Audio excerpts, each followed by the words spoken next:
You're preparing to sell your father's land when two mysterious men offer more than double what you're asking. What do you do?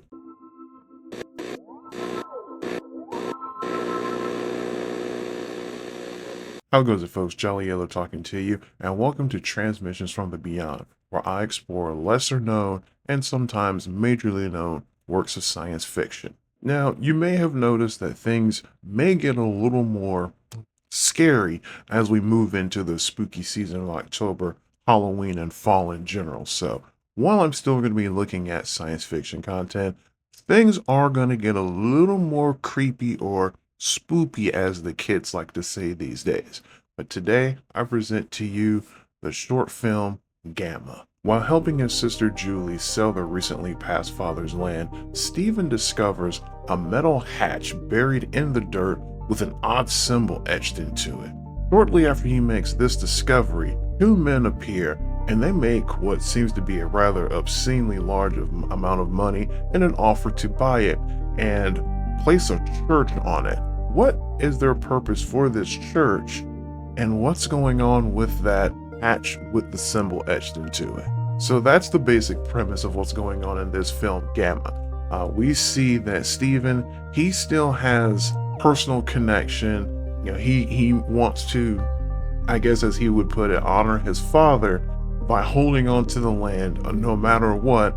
Meanwhile, his sister, who was understandably frustrated by circumstances in her life, on top of having to deal with her father's final affairs, she's ready to sell the land, take the money, and run. But Steve's not letting things go that easily. And then we add these two mystery men into the mix. But what I'll say I liked about this film, one thing that really stood out to me were the performances of the actors that played Stephen and Julia, the brother and the sister. You know, we can see that they come from different perspectives on the value of the home and the good memories. In fact, Julie even says at one point, you know, let us just go ahead and sell this, get rid of it, and I can finally have some good memories.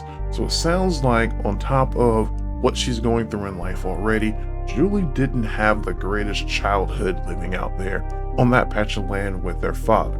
Meanwhile, Steven seems to have had a good childhood and wants to hold on to it for as much as he can. And you can absolutely see the tension between the two of them. Steven, even though Steven and Julie both look kind of worn, tired, and a little haggard, they look it differently because they each legitimately have their own reasons for looking so out of it, so worn, and just so, I guess, almost frustrated, and maybe in Julie's case, defeated and just ready to move on, while Steven is getting hyper and active and obsessive, refusing to let go. Another thing that I did enjoy there is the hatch itself. It doesn't give a whole lot away. All we have is just this metal hatch that was buried out in the, I don't want to say desert, but it was rather dry land. And when those two men come along, they make that very large offer and they say they're going to put a church on it. And that just kind of pings off as very weird. In contrast to what I did like, I will say at the same time, I don't like how they handled the mystery of what was within the hatch. In my time of enjoying science fiction, I am okay with not being given everything, but for some reason with this film, it felt incomplete. It's almost as if there should have been like another 30 or 40 seconds worth of closure to show some sort of implication of what was in that hatch, and then kind of give the resolution or anything. Again, they don't have to just directly spell it out and spoon feed it, but I do wish they had put a little more to it.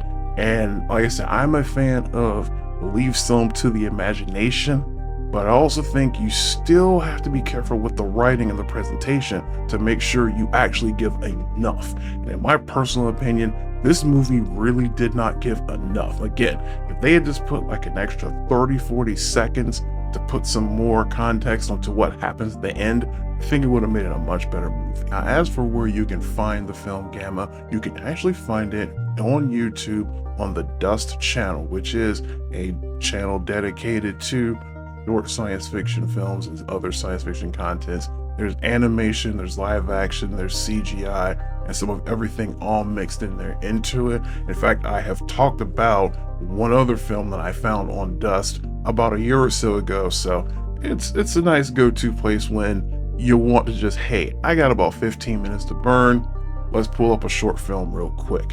So I definitely recommend you check out the Dust channel right on YouTube. Oh, and because I don't think I said it in the recording of this transmission, this film is roughly 13 to 15 minutes, so not very long. You can knock it out very quickly. Thank you for taking the time to listen today. I will be back as I continue to explore lesser known and sometimes majorly known works of science fiction. As always, keep exploring. Transmission over.